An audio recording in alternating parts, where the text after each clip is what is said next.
So again we are here in starting with the design of the circular tank design problem. First of all, we must know that how to compute the different kinds of forces in the circular tank. The forces are different because for the different cases, here in the PCA appendix list of tables comprised of these 12 pages is available, where you can see that initially at the top of the page that every table is for what purpose: fixed base, free top, triangular load. So if a triangular, this is a tank actually. This is a left-hand wall, one left-handed wall, one right-handed wall, and bottom is a fix of the tank. The bottom is fix. So how to design this kind of tank? Load is acting UVL, the water load that is acting as a UVL. Now the here you can see the two walls of the tank, one wall and the another wall, and the UVL is acting. The dia of the tank is D, radius is R, height of the total water load is H. The WH is the maximum ordinate at the bottom. This is W is basically gamma, the density of water, and H is the height of the water.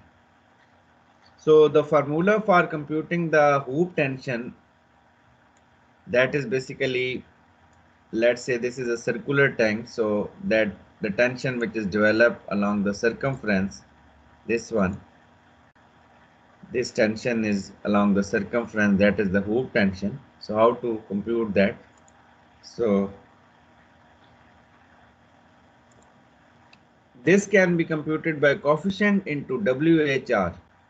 So formula is also written, then if it is positive, and mostly it will be positive because it will develop a tension in the tank. So you will see the first you will compute the H square over dt, where H is the height, D is the dia of the tank, T is the thickness of the tank, and then you will at different depths you will get this coefficient. For example, you say that your H square over dt is 4. So against the 4 you can see the all the coefficients from this. So in the line of 4, let's say you are getting you want to find out that what is the effect when the tank is full equal to height h. Then you see that the maximum tension is developed at 0.4 h, no 0.5 h actually in this case. And the tension is reducing at the bottom, the tension is also reducing at the top. So at the top the tension, hoop tension is minimum, at middle height the hoop tension is maximum, at the bottom height the hoop tension is again lesser. So it means that you can find out by putting the coefficient into the WH into R, but this will give you the working tension, and to find out the ultimate value of the tension, the factored value, you have to multiply it with the sanitary coefficients, with the overload factor, then you will be able to compute the value of the ultimate tension if you are designing for the ultimate.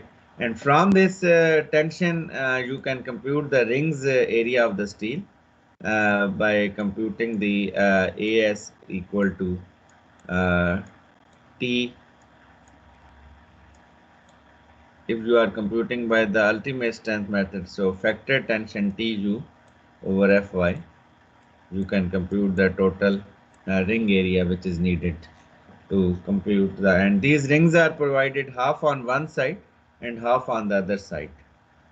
So rings are coming on the inner side of the tank and as well as on the outer side, and this area of steel is giving you the ring area of steel. The second one table on the same page is for the bending moment, because the bottom end is fixed, so it means that there is a movement in the vertical direction of the tank. Vertical direction means that there is a wall, vertical wall, and the load is acting here. So definitely the tank will develop some bending also in the vertical direction. So how to compute that? So for any value of h square over dt, you can see the coefficients. The negative coefficients mean the tension on water's loading side. The positive coefficient mean the tension away from the loading side. It is just like a conventional beams. The tension is at the top for the negative movement.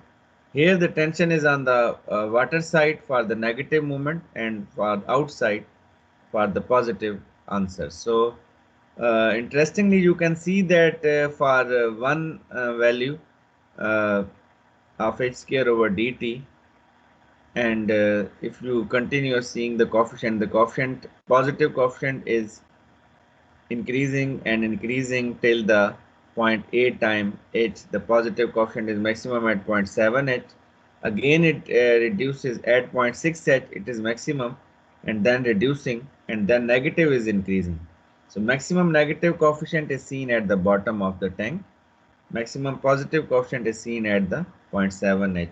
It means that in this tank, the coefficient is positive is maximum at 0.7 h, but the negative is maximum at 1 time h. So this h is this at the top of this table. This h is the depth. 1 h mean at the full depth. 0 h mean at the water level at the top end of the tank. So in this way, you can find the coefficients for the UDL also. The UDL is acting on the tanks normally for many cases, like when the tank is covered, when the surcharge load is present from the outside.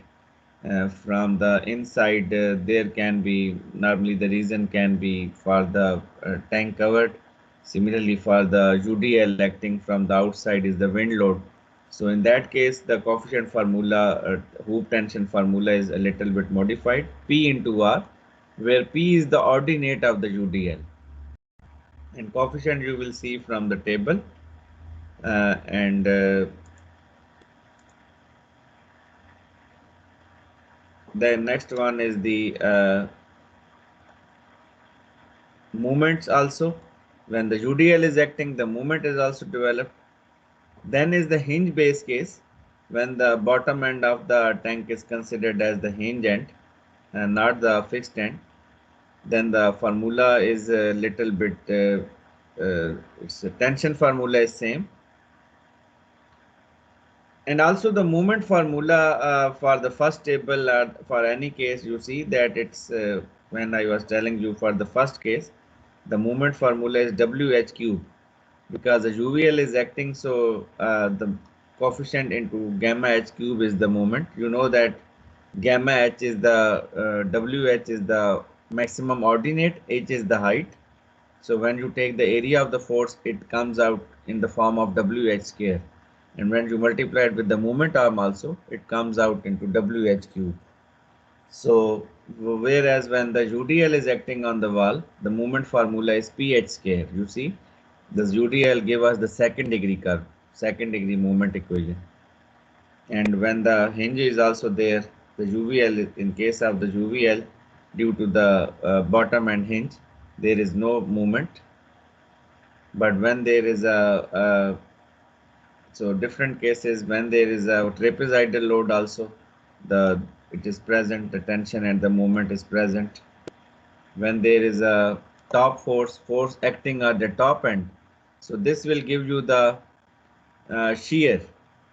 This will give you the tension at every point, shear tension and the moment at the bottom of the tank and at all points of the tank. But in this case, the formula is again changed. So you will see at for all the cases, the formula is written, the coefficients are given, and for all the cases, the coefficients are given. When the bending moment is applied at the base, this is the applied moment. And similarly, the coefficients are given for the shear at the base of the wall. You can compute the for the triangular load, triangular circle, and the fixed base. For the hinge base, you can see the coefficients for the shear also, the coefficient into WH square. Similarly, you can see the tank for the UDL is when you see the tank, the bottom of the tank is a circular slab.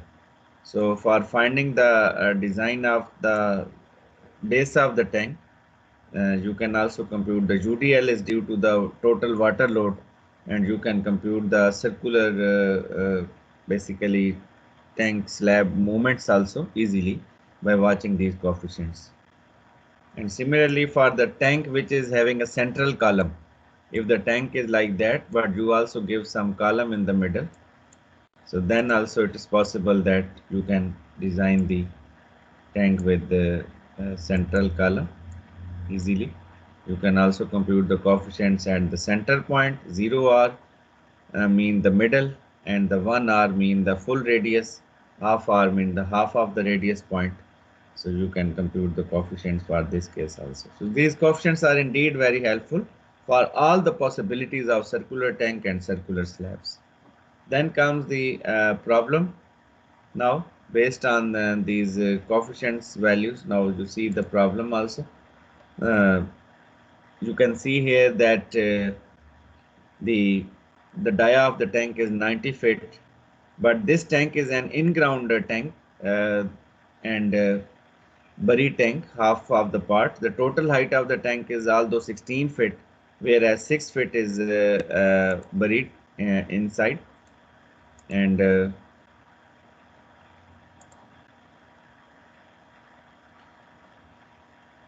dia is 90 feet, and the total density of the fluid is 65 pound per cubic feet.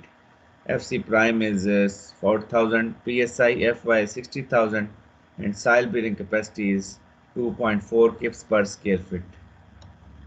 Now the next, first of all, wall above the groundwater table should be designed using a lateral earth pressure equivalent to that developed by the fluid weighing 40 psf.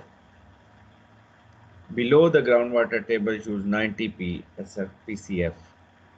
So the density is also given. The submerged density and is 90, and above that water table the density of this lateral earth pressure that is given developed by the fluid weighing 40 pcf. Above that there is a saturated soil, so they told that there is an additional density of 40 psf. Inside the water density is 65 pcf. Now all the parameters are given. First step is to find out the hoop stresses. So initially we assume the thickness of the wall. The thickness of the wall is, let's say, 12 inches because the total height of the tank is 16 feet. So thumb rule is normally it is like about L by 12. So 12-inch thickness is taken as an assumption. Now comes the factor load computation. So what is the density of the water? Actually 65, but because we are computing the ultimate factor load, so therefore multiplied with 1.7, as I told you in the lecture that you have to multiply it with the sanitary coefficients. For hoop tension, the coefficient is already told, that is 1.65.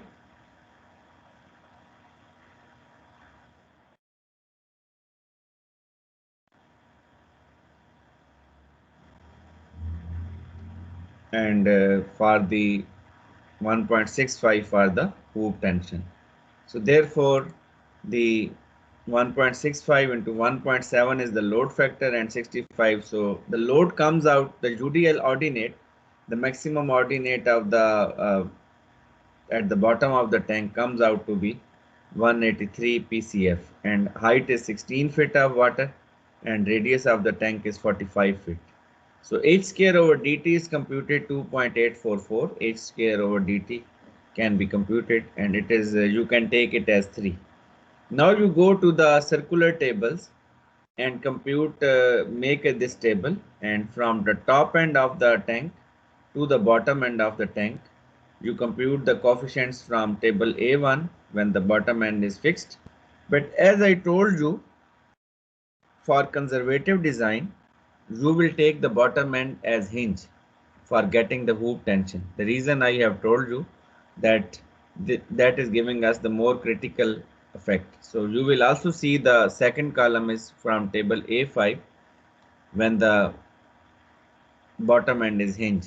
So second coefficient is seen from the table A5. You can go to the tables. First table is A1,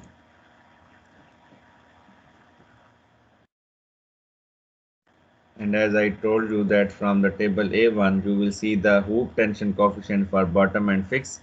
So our answer here is 3. So you go for the watching all the coefficients for the 3.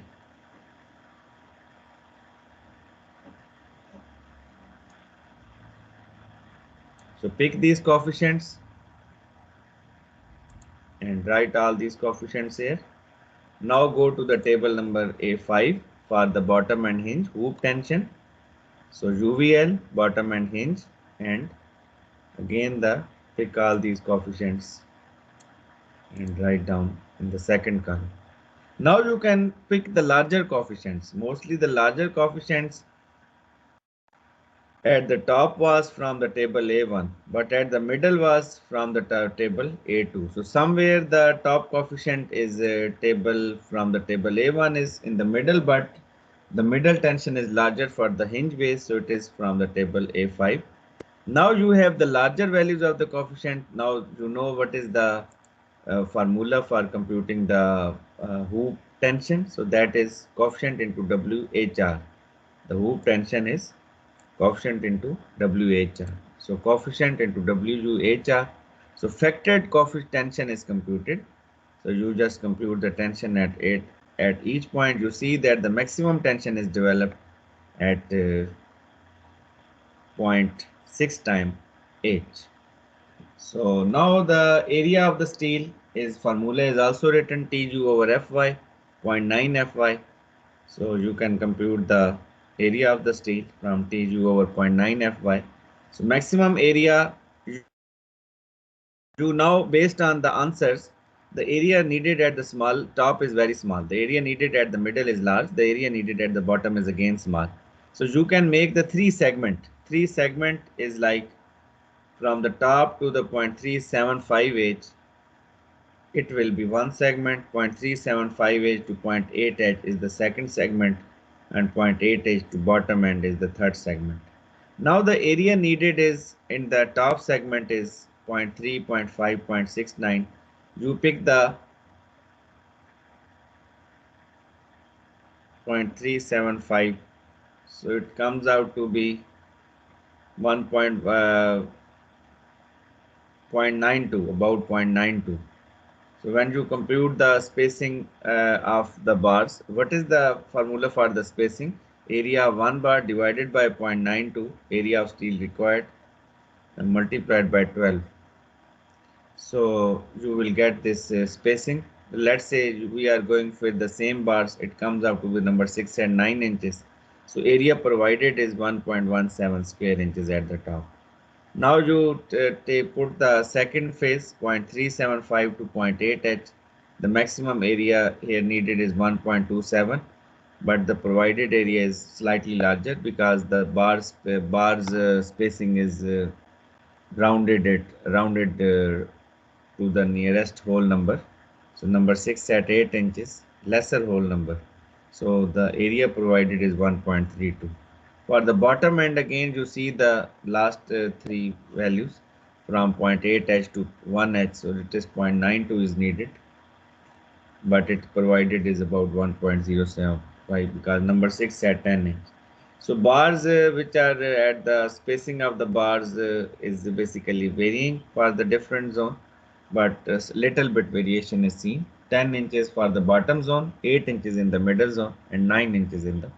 So these bars will be provided on both sides actually.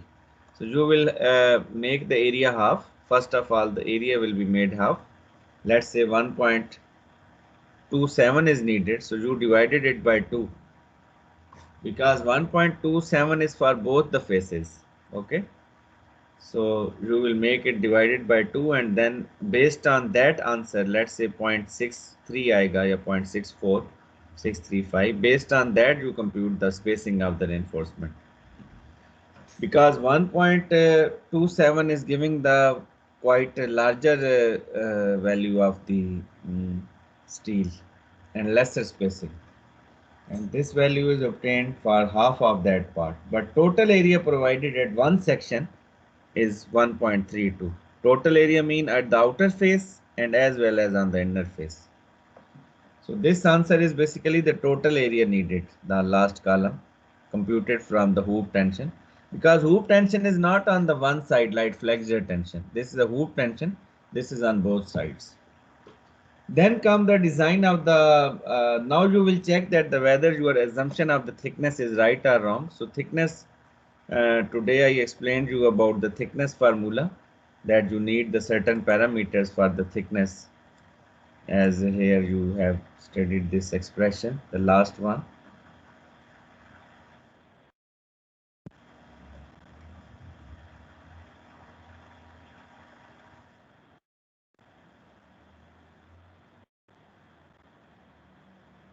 So from this one expression, FCT is T plus epsilon SH ES over AC plus NAS.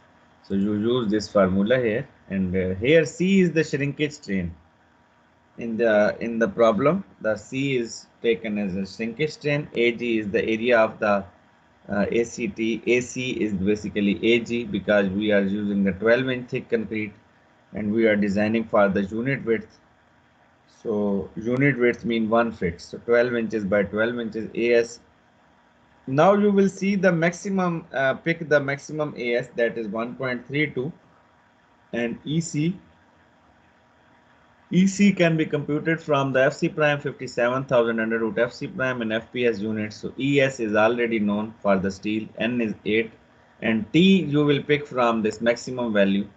So here you will pick this 0.6 T as maximum tensile force and maximum area of steel. But as you know that for the tension computation, the T is not the factored. T should be unfactored. So therefore, the value of the T is by dividing the TU by 1.65 and 1.7, because we have to convert the ultimate tension into the working value. So this is computed. Now putting all the values for this shrinkage strain ES, AS, and T and AG also, and N into AS, and it comes out to be the 233 psi. What is the limiting tensile strain? So limiting is 10%. So it is this value is 233 divided by 4000 is given. So limiting tensile strain is 400 actually, but our value is lesser than 400. It means that it is well below 10% of FC prime. So that assumed value of the thickness of the tank is fine. So this was basically the way of checking the thickness of the tank. The second part is done.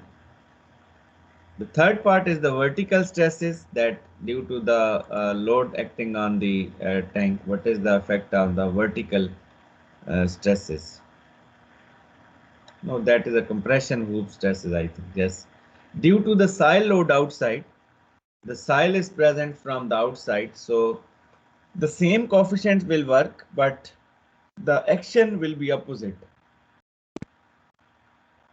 Load acting from the outside of the tank will develop the compression in the tank, and that is called as the hoop compression forces. So now you will again go to the compute the total soil load first of all, because WU is previously it was water, but now it is soil, and soil density is 90, it is given, and 1.3 into 1.7 multiplied by the 90, and you get the soil pressure. The height of the soil outside the tank is just 6 feet. Outside the tank the height is just 6 feet, and then you will multiply it by the this with the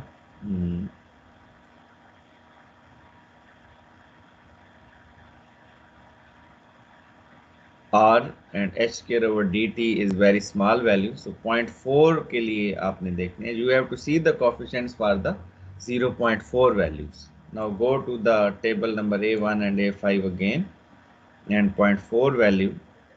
You can see the first line as all the coefficients, and you see the first line, the coefficients are written here from the table: 0.474, 0.440, 0.474, 0.440, like that. Now you see the larger coefficients, and then hoop stress formula is same but only with the compression side. So answer of all these forces are developing the compression stresses in the tank because it is an outside loading. I have told you that the both loadings are giving the opposite effect, and you will not consider both the loadings simultaneously.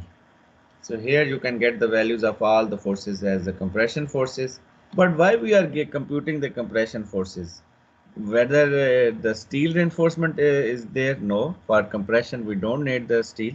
We will only check the concrete, our concrete, that whether our compression force is mm, what the value of the compression force, and we only want to check the capacity of our tank against the outside loading. Concrete steel is already designed for the hoop tension. Now the CU is there, and you will pick the larger. You have seen that what is the maximum CU. The maximum CU is at the top, I think. So now you will pick this, and the minimum compressive force is also at the bottom. And here you can see that what is the value of the our compressive stress. So compressive capacity of the concrete, what is the bearing compression capacity of the concrete? So that formula is 0.55 into 0.75 into FC prime AG. In the ACI 350, this formula is given that the bearing strength of the concrete in compression is 0.55 into 0.75 into FC prime AG. So we put down all the values and get the answer 237,600, which is well larger enough than the maximum compressive force developed in the concrete. It means that our concrete tank is safer even for all kinds of the outside compressive forces. So third part is solved, and now the vertical forces in the tank. This is the movement. So movement and the shear can also be computed, and I have told you that for movement you will follow the coefficient for the bottom and fix. It is a bottom and fix. It is given conditions, and the bottom end is the movement in the wall. So movement formula is coefficient into WHQ, and you will see the coefficient for this 3.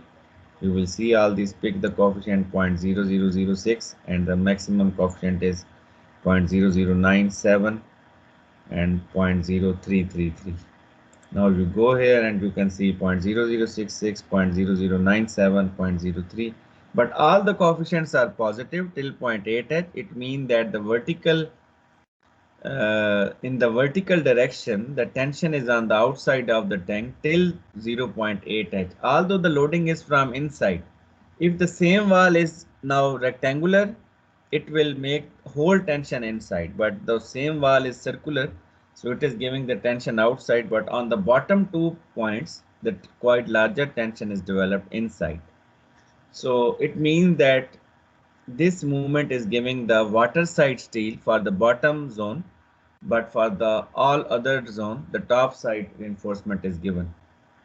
For all the other zone, the top side reinforcement is given. Now you can see the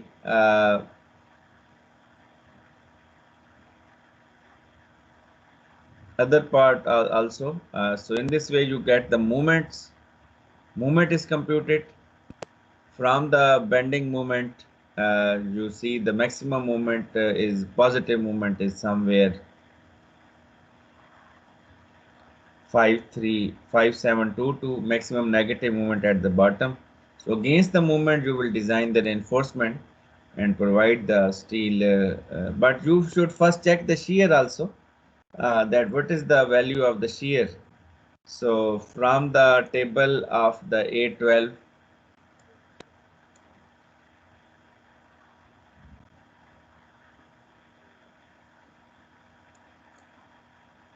the shear is also seen that our case is the triangular load, fixed base, first column, and h square over dt is comes out to be the 3. So 0.262 is the shear coefficient. So you put the value of the shear, and WU is also known because the same WU will be followed, but for shear the WU factor is different. and that is 1.7 and 65, and you can compute the shear also. The shear value is computed. Now for the 5 EC should be larger than this shear value. The 5 EC should be larger than the maximum nominal shear computed. And for moment, you have to compute the reinforcement using the rho value and phi mn value. And moment and the capacity of the section is also checked, that your phi mn should be larger than mu, that formula, and you will compute the as per the ACI requirement, the minimum steel is also computed, and the reinforcement required for the flexure steel is also computed. So these are just the computations for the minimum and maximum steel, but actually you have to compute this yourself. The from the moment you can compute the uh, how much steel is needed from these two values of the bending moments. So that will be the conventional way. You will get the raw value, you will get the area of steel and the spacing for the vertical steel. And negative movement will give the water side steel, and positive movement give the soil side steel, outer side steel. Similarly, the soil effect is opposite to the water effect, because negative movement doesn't mean that it is giving the water side steel. It means that it is giving the loading side steel. If some movement is computed as the negative movement due to the water load, it is giving the negative steel on the water side. And if the load movement is computed negative due to the soil load, it will give the negative steel on the soil side. And positive movement due to the soil loading mean that it will give the steel on the water side, and positive movement due to the water load means it will give the steel to the soil side, because it is an in-ground tank, so effect is opposite. So all this problem is basically the remaining is check is applied. This is the way one way of giving the steel area, but you can, rather than taking the this way, you can directly compute the reinforcement using the rho and r value for this movement. So this was the fourth part of the design. First part of this design problem was to find out the hoop tension and decide the hoop steel, tension steel, circular rings. Second part was to check the thickness, so that our tensile stress in the concrete should be lesser than the 10% limiting value, and our assumed thickness was fine. Third part was the compressive stresses and compression bearing strength of concrete. So bearing strength in compression was larger than the maximum compressive force. Fourth part was the bending moment in the vertical direction of the wall.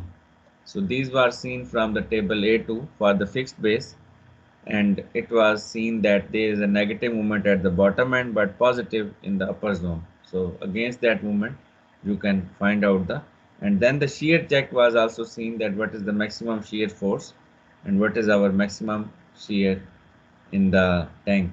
So shear check should is also satisfied in the last slide of this problem. So shear formula in the FPS system is phi into 2 under root FC prime BD. B was 12 inches, and effective depth is also computed in this way. So this was all about the design of the circular tank. Please see this problem, review it, and all the lectures, and you will be able to understand the design method of the circular tank. Thank you very much. If you have any questions, you can ask.